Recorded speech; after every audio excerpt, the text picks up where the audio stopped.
This video is going to talk about low side light. In a small space without masking like this one, low side light would definitely involve a conversation with the director and set designer.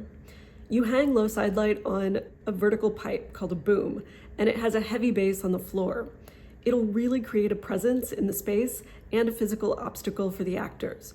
It's also going to block views when they're standing against a wall upstage at the light.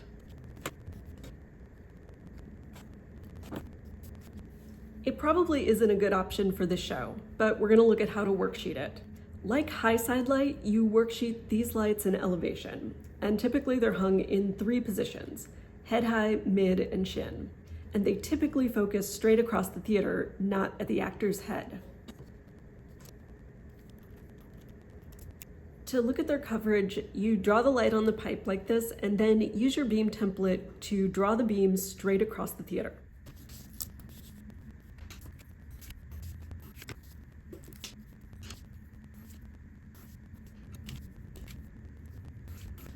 A couple of things to notice. You can light the actor without lighting the floor or much of the floor if you take a shutter cut off of it. But without masking, you're intensely lighting this wall. Also, the closer you are to the light, it means the beam is going to be very bright and narrow. Right now, I'm using the plan without the grid, because if I had other lights on the deck, I would draw them here, and this would be a separate drawing from the plot and section called the deck plot. If I don't have other lights on the deck, I can also draw this on my light plot.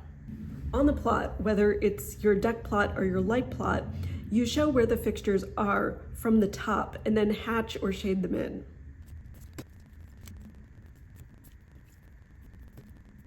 You don't have to draw a separate beam and plan for low side light. You just use your beam template and you draw a straight line across. Looking at this upstage downstage is going to show you your coverage.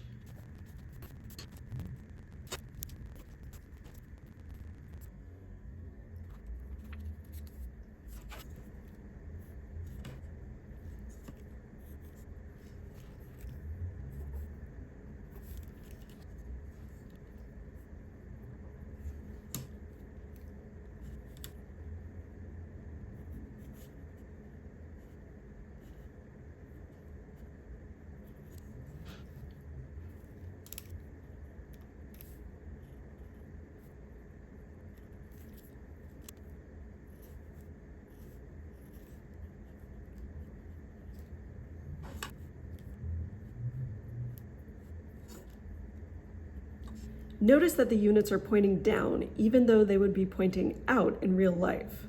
The unit numbers go from the top down, while the dimensions go bottom up. Imagine your electrician measuring with a tape measure and make it easy for them. You also need to name your booms.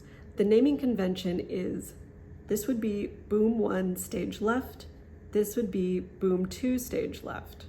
You're always working from downstage to upstage. You should also always include the distance from the center line to plaster line below the name.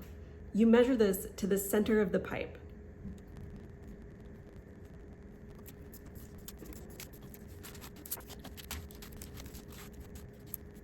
You can put your elevation with the channel numbers in 3 places.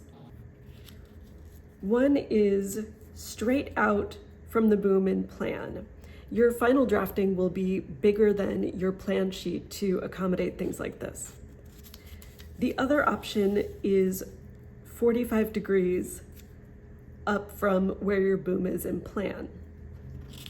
The third option is to make a smaller box outside of your plot and line them up there. And finally, the booms are going to go on the section where they are labeled and dimensioned, but they don't have their channel information.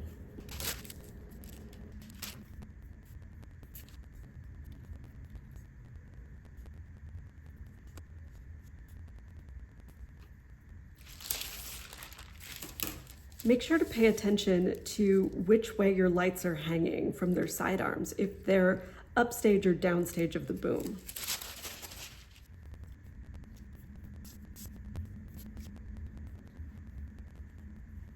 When you really get into drafting, there are special symbols for drawing a source for pointed directly at you for this reason, but for now, a circle is fine just to show the intent.